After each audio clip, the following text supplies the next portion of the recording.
And like with the Browns, it is mandatory. It is minicamp, which means for the very first time, Le'Veon Bell is in the building. This is Monday in New York, technically New Jersey, Florham Park. This is Tuesday in Florham Park. He puts on the new green. I love the new uniforms. He's wearing 26. He is on the field, Adam Gase, as a Jet.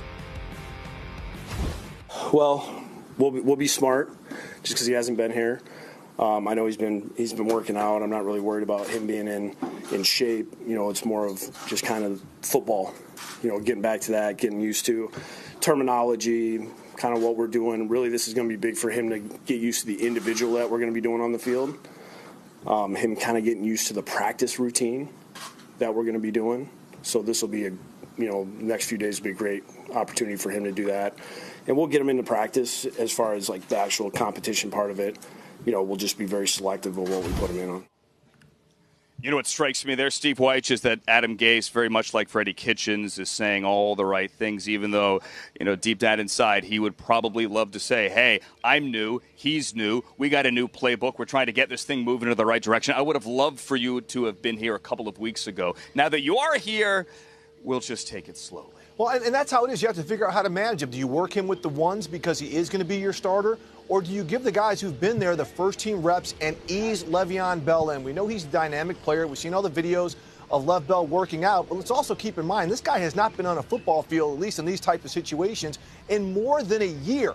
So Adam Gase and his coaching staff, they've got to figure out how they're going to manage him, how they're going to use him, how hard they're going to push him.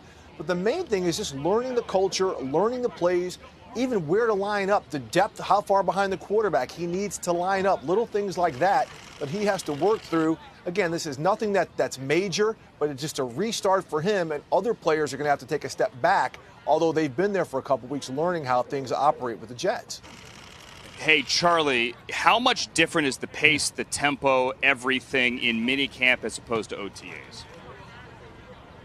I think it picks up because you got more players participating. I think you're a little more serious about it.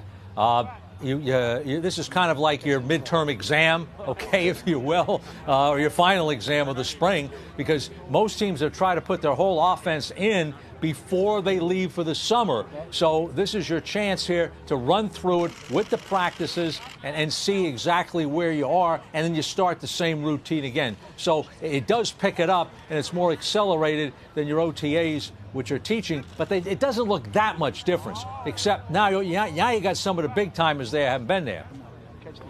And gentlemen, there's one more point here with Le'Veon Bell, in that not only does Bell need to learn Sam Darnold and his new offensive line, they need to learn him. I spent years watching Le'Veon Bell, just the same way that we talk about the way a receiver gets in and out of his breaks. The way that Le'Veon Bell hits the hole is unlike any other running back in the NFL. There is definitely timing here. The Steelers' offensive line talked at length, especially last year when they had James Conner, who just hit the hole, how different it was waiting for Le'Veon Bell to pick and choose and decide where he's going to go. That's something that this Jets offensive line will really need to acclimate itself to. That, of course, also takes time. He dances, he's patient, he finds that hole. When he hits that hole, he is electric. But it was something, to your point, that it took a while to come into place there in Pittsburgh.